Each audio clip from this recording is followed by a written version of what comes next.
नमः संस्कृताय मित्रों, कैसे हैं आप। विश्वास है कि आप लोग स्वस्थ होंगे, मस्त होंगे। मित्रों, आज की वीडियो में हम लोग एक नए ग्रंथ जिसका नाम है सुकनास उपदेश है, ठीक है। यह कादम्बरी का एक भाग है, सुकनास उपदेश है, जो कि आपके सिलेबस में लगा हुआ है। जो भी बच्चे टीजीटी, पीजीटी या एलटीजीआईसी की तैयारी कर रहे हैं उसमें सुकनास उपदेश है, ठीक है, जो कि बाणभट्ट की रचना है। इसमें सुकनास उपदेश में सुकनास जो है वह उपदेश देते हैं किसको? चंद्रापीड़ को, ठीक है। चंद्रापीड़ कौन है? ये तारापीड़ का पुत्र है चंद्रापीड़। उन्हीं को यह सुकनास जो है उपदेश देते हैं, ठीक है। उसी का हम लोग आज प्रश्नोत्तरी भाग 1 देखने वाले हैं। मित्रों, इसमें आप महत्वपूर्ण प्रश्न पाएंगे और ये प्रश्न जो हैं हूबहू संस्कृत में होंगे, जैसे आपको पेपर में देखने को मिलेंगे, ठीक है। क्योंकि अब अनिवार्य कर दिया गया है, संस्कृत जो प्रश्न होगा वो संस्कृत में होगा, ठीक है। तो आइए प्रश्नोत्तरी भाग 1 का अध्ययन करते हैं। उसके बाद हम लोग कई भागों का अध्ययन करेंगे, महत्वपूर्ण प्रश्नों का इसमें अध्ययन होगा, ठीक है। तो आइए, इस सुकनास उपदेश मैंने बता ही दिया इसमें सारी चीज़ें, ठीक है। सुकनास जो है चंद्रापीड़ को उपदेश देते हैं, ठीक है। और ये सुकनास उपदेश किसका है? तो ये किसका है? बाणभट्ट का। तो बाणभट्ट का जन्म बिहार के प्रीतकूट गांव में हुआ था। इनके पिता का नाम क्या था? चित्रभानु, और माता का नाम क्या था? राजदेवी था, ठीक है। ये वात्स्यायन गोत्र के थे। कौन? जो बाणभट्ट जी थे ये किस गोत्र के थे? वात्स्यायन गोत्र के थे, ठीक है। और ये शिव के उपासक थे, ठीक है। बाणभट्ट की रीत खूब पूछता है, तो बाणभट्ट की रीत पांचाली है, ठीक है। और एक चीज़ बहुत इम्पॉर्टेंट होती है, बाणभट्ट को हर्षवर्धन ने महानयम भुजंगम कहा है, ठीक है। बाणभट्ट की रचनाओं में कादम्बरी है जो कथा है, ठीक है, उसी का एक भाग सुकनास उपदेश है, ठीक है। हर्षचरितम जो कि आख्यायिका है, चंडी शतकम मुक्तक काव्य है, और मुकुट ताड़ितक ये क्या है? नाटक है। और पार्वती परिणय भी नाटक है, ठीक है। हर्षचरितम जो है यह बाणभट्ट की प्रथम गद्य कृति है जो आख्यायिका है, ठीक है, जिसमें 8 उच्छ्वांश है। किसमें? हर्षचरितम में, ठीक है। ये थोड़ा सा ब्रीफ करना था आपको। आइए प्रश्नोत्तरी के बारे में अध्ययन करते हैं। पहला प्रश्न है, अधोदत्तेषु विकल्पेषु उचितम चिनुत। निम्नलिखित विकल्पों में उचित को चुनना है। उचित विकल्प को आपको चुनना है, ठीक है। ऐसे प्रश्न आएंगे, ठीक है, क्योंकि प्रश्न संस्कृत में बनेंगे, इसलिए यह भी प्रश्न आपको संस्कृत में बनाया गया है, ठीक है। अधोदत्तेषु विकल्पेषु उचितम चिनुत। निम्नलिखित विकल्पों में उचित चुनना है। तो कथा जो है, यहाँ जो कथा होती है वह कवेः कल्पनायाम आधृता भवति। जो कथा होती है मित्रों, वह कवि की कल्पना पर आधारित होती है, यह सही है। या आख्यायिका जो होती है ऐतिहासिक होती है, यह सही है। या कथा उच्छ्वासेषु भवत, कथा उच्छ्वासों में होती है, ये सही है। या एकस्माद् अधिक है, एक से अधिक विकल्प सही हैं। तो आप जानते हैं कि कथा जो है कवि की कल्पना आधारित होती है, ये एकदम सही है, ठीक है। और आख्यायिका जो होती है यह भी क्या है? ऐतिहासिक होती है, यह भी सही है। अब जो कथा उच्छ्वासों में विभक्त नहीं होती है, ये गलत है।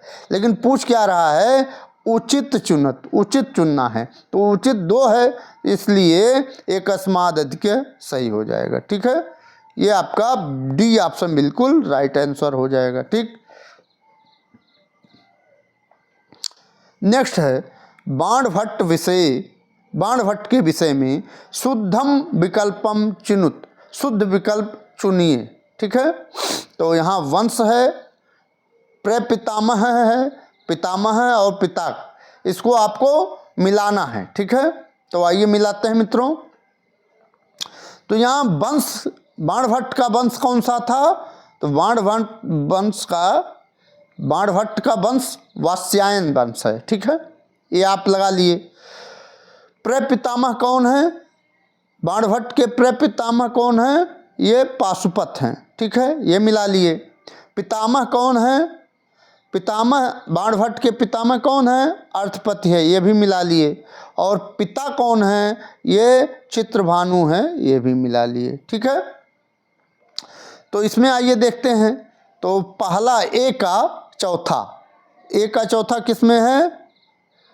सॉरी, जो ये है वंश क्या है? वात्स्यायन है। तो पहला का चौथा इसमें है, चौथा इसमें है और चौथा इसमें है, अर्थात ये ए ऑप्शन तो एकदम कट गया, ए ऑप्शन नहीं होगा। अब बी जो प्रपितामह हैं वो पाशुपत है। ठीक है, तो बी का वन किस में है? खाली डी में है। ठीक है, डी में है, यहाँ देख रहे हैं डी में है। ठीक है, तो ऑप्शन आपका कौन सा सही हो जाएगा? डी ऑप्शन बिल्कुल राइट आंसर हो जाएगा। ठीक है,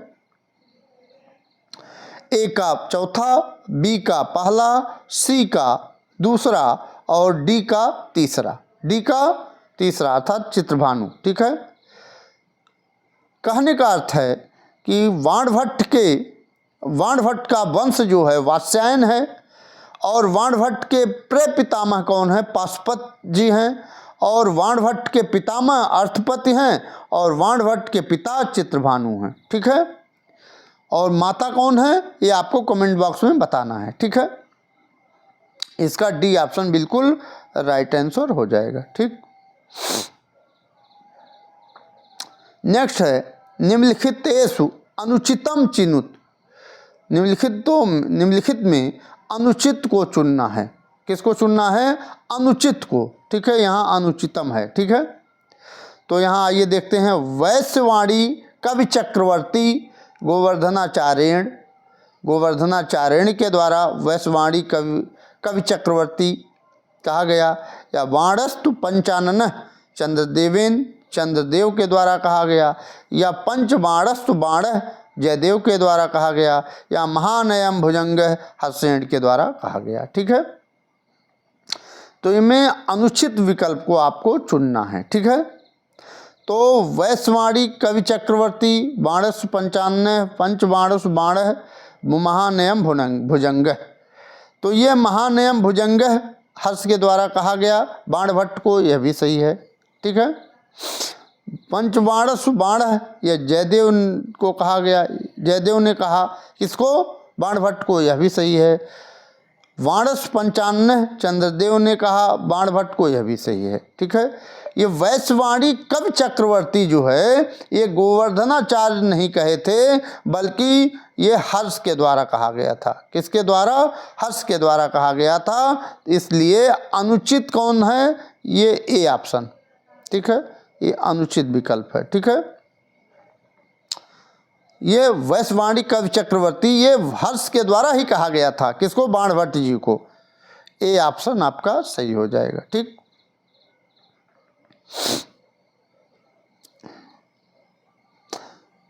नेक्स्ट है अधोदत्तेषु अशुद्धम विकल्पम चिनुत। निम्नलिखित विकल्पों में अशुद्ध विकल्प को चुनना है। ठीक है, अशुद्ध जो है, जो शुद्ध नहीं है वो अशुद्ध है, तो अशुद्ध विकल्प को आपको चुनना है। तो आइए देखते हैं। तो हर्षचरितम आख्यायिका है, कादंबरी कथा है, पार्वती परिणयम नाटक है और चंडी शतकम महाकाव्य है। कौन सा इसमें आपको चुनना है कि अशुद्ध है? ठीक है, तो आप जानते हैं इसमें कि जो ये हर्षचरितम है ये आख्यायिका है, ये एकदम सही है। कादंबरी कथा है, यह भी सही है, 2 भागों में है। ठीक है, पार्वती परिणयम यह भी नाटक है, ये भी एकदम सही है। लेकिन ये चंडी शतकम जो है क्या है? चंडी शतकम जो है क्या है आपको मैंने अभी बताया है। ठीक है, चंडी शतकम मुक्तक काव्य है। क्या है? मुक्तक काव्य है, क्योंकि ये महाकाव्य नहीं है। चंडी शतकम मुक्तक काव्य है। ठीक है, तो यही आपका कौन सा सही हो जाएगा? यही ऑप्शन आपका सही हो जाएगा। ठीक है, डी ऑप्शन, चंडी शतकम अशुद्ध विकल्प है। ठीक है, डी ऑप्शन बिल्कुल राइट आंसर हो जाएगा। ठीक है, नेक्स्ट है कादम्बर्याः कथामुखे प्रस्तावनायां कति श्लोकाः सन्ति।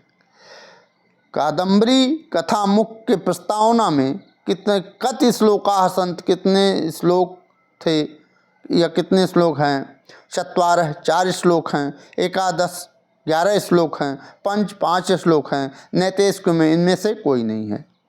तो आप जानते हैं ना, तो कादम्बरी के कथामुख के प्रस्तावना में 4 श्लोक भी नहीं हैं, 11 श्लोक भी नहीं हैं, पंच भी नहीं हैं। कितने हैं? 20 श्लोक हैं। कितने हैं?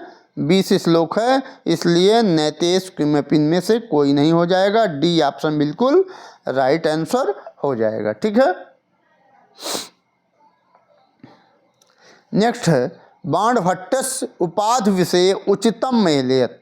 बाणभट्ट के उपाधि के विषय में उचित को मिलाइए। ठीक है, तो यहाँ है नहीं नहीं वाणी वाणस्य, यहाँ मित्रों यहाँ आ गया मधुरशीलस्य, यहाँ आना चाहिए, इसको मधुरशीलस्य को यहाँ आना चाहिए वाणस्य के बाद। ठीक है, तो यहाँ आ गया है, यहाँ देख लीजिएगा।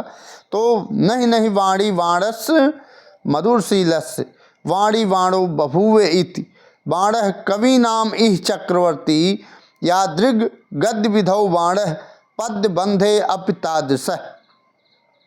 तो नहीं नहीं वाणी वाणस्य मधुरशीलस्य किसका है?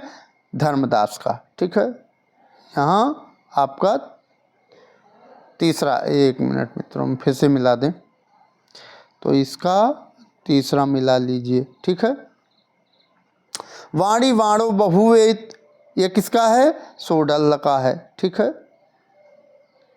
ये हो गया। वाण कवि नाम इह चक्रवर्ती ये किसका है? ये गोवर्धनाचार्य का है। ठीक है, और यादृग गद्य विद्यो बाण ये किसका है? भोजराज का है। ठीक है, तो पहले का कौन सा सही हो जाएगा? तीसरा। पहले का तीसरा कहाँ है? पहले का तीसरा यहाँ भी है, यहाँ भी है, मतलब ए और सी में है, तो बी और डी एकदम गलत हो जाएगा। ठीक है, और आइए 2 में है, तो वाणी वाणो बभूव सोढ़ल का है, तो बी का पहला, तो बी का पहला किस में है? इसमें बी का दूसरा, तो बी का दूसरा यहाँ भी है, और बी का दूसरा और किस में है? नहीं, ये सब कट गया है, और बी का दूसरा इसमें भी है। ठीक है, देखिए ये सी में भी है। अब ये सी में देखिए वाणी कवि नाम चक्रवर्ती ये ए है, तीसरा सी का ए कहाँ है? तो सी का ए केवल ए में है, तो यही ऑप्शन आपका सही हो जाएगा। ठीक है, ए ऑप्शन बिल्कुल राइट आंसर हो जाएगा। ठीक, नेक्स्ट है पात्राणाम जन्म विषय उचितम मेलयत। पात्रों के जन्म के विषय में उचित मिलान कीजिए। शूद्रकः चंद्रमा चंद्रापीड शूद्रकः पुंडरीकः वैशंपायनः शुकः एकस्माद् अधिकः। तो आप जानते हैं कि शूद्रक चंद्रमा चंद्रापीठ के 3 जन्मों की कथा है, ये भी जानते हैं, सही है। चंद्रापीठ शूद्रक ये नहीं है, पुंडरीक वैशंपायन शुक ये भी सही है। ठीक है, तो उचित में लिया तो उचित 2 हो जा रहे हैं, तो यही एकस्माद् अधिकम सही हो जाएगा। ठीक है, डी ऑप्शन सही हो जाएगा। ठीक, नेक्स्ट है अलब्ध वैदग्ध विलास समुद्गया धिया निबद्धेयम द्वयम अतिद्वयी कथा। अत्र यहाँ पर अतिद्वयी पदेन बोधः भवत। अद्वयी से किसका बोध होता है। ठीक है, कादम्बरी, बृहत कथा, स्वप्न वासव दत्ता या बीडी उभय में, बीडी दोनों। तो अतिद्वयी से बृहत कथा इनका भी बोध हो रहा है, और वासव दत्ता इनका भी बोध हो रहा है। ठीक है, बृहत कथा गुणाद्य की यह कथा है और वासवदत्ता किसका है, ये आपको कमेंट बॉक्स में बताना है। ठीक है, तो आपका बी और डी ये सही हो जाएगा। ठीक है, ई ऑप्शन बिल्कुल राइट आंसर हो जाएगा। ठीक है, नेक्स्ट है पात्राणाम विषय समुचितम मिलेत, पात्रों के विषय में जो उचित है उसको मिलाइए। तो आइए मिलाते हैं। तो महाश्वेता किसकी पुत्री है, यह महाश्वेता हंस और गौरी की पुत्री है, तो यहाँ से तीसरे का मिला दीजिए। ठीक है, कादम्बरी किसकी पुत्री है, तो कादम्बरी चित्ररथ और मदिरा की पुत्री है, ये मिला दीजिए इसमें। पुंडरीक किसके पुत्र हैं, तो श्वेत केतु और लक्ष्मी के पुत्र हैं, दूसरे से मिला दीजिए। ठीक है, चंद्रापीठ किसका पुत्र है, तो तारापीठ और विलासवती का पुत्र है। ठीक है, चंद्रापीठ के माता का नाम क्या है, तो माता का नाम विलासवती है, और चंद्रापीठ के पिता का क्या नाम है, तो तारापीठ है, सभी जानते हैं। ठीक है, तो इसमें से कौन सा सही हो जाएगा, तो पहले का कौन सा सही हो जाएगा, तीसरा। पहले का तीसरा कहाँ है, तो खाली बी में दिखाई दे रहा है, तो यही सही हो जाएगा। ठीक है, यही सही हो जाएगा। ठीक है, ए का तीसरा, बी का पहला, सी का दूसरा, डी का चौथा। ठीक है, डी का चौथा, अर्थात महाश्वेता जो है वह हंस और गौरी की पुत्री है, कादम्बरी जो है चित्ररथ मदिरा की पुत्री है, पुंडरीक श्वेतकेतु और लक्ष्मी के पुत्र हैं, और चंद्रापीठ जो है तारापीठ और विलासवती के पुत्र हैं। ठीक है, ये आपको बी ऑप्शन बिल्कुल राइट आंसर हो जाएगा। ठीक, नेक्स्ट है रजोजुषे जन्म निसत्त्ववृत्तये स्थितौ प्रजानां प्रलये तमस्पृशे मंगलाचरणे अस्मिन् छंदः वर्तते। यह कादम्बरी का मंगलाचरण है, जो यह मंगलाचरण छंद में वर्तते, किस छंद में है, अनुष्टुप छंद में है, शार्दूल विक्रीडितम छंद में है, शकधरा छंद में है, या वंशस्थम छंद में है, वंशस्थ छंद में है। तो इसमें जो रजोजुषे जन्मन अर्थात जो जन्म देने वाले हैं वो कौन, ब्रह्मा जी हैं। सत्ववृत्ते स्थितौ, और पालन पोषण करने वाले कौन हैं, वो विष्णु भगवान हैं, और प्रजा नाम प्रलय तमः स्पृशे, और प्रलय करने वाले कौन है, शंकर जी हैं। ठीक है, तो उसमें इस जो मंगलाचरण है इसमें वंशज छंद है। ठीक है, ये आपका डी ऑप्शन बिल्कुल सही है, हो जाएगा। ठीक है, तो आज मित्रों 10 क्वेश्चन ही आपको पढ़ाएंगे। ठीक है, यह परीक्षाओं की दृष्टि से बेहद महत्वपूर्ण है, इम्पोर्टेंट है। ठीक है, प्रश्न इससे आ सकते हैं, इसको ज़रूर देख करके जाइएगा। ठीक है, अगर यह वीडियो आपको अच्छा लगा हो और अगर आपको दूसरा इसका भाग देखना है तो वीडियो को सब्सक्राइब कर लीजिए और इस वीडियो को लाइक करना मत भूलिएगा। ठीक है मित्रों, मिलते हैं अगली वीडियो में, तब तक के लिए नमः संस्कृताय, वंदे मातरम।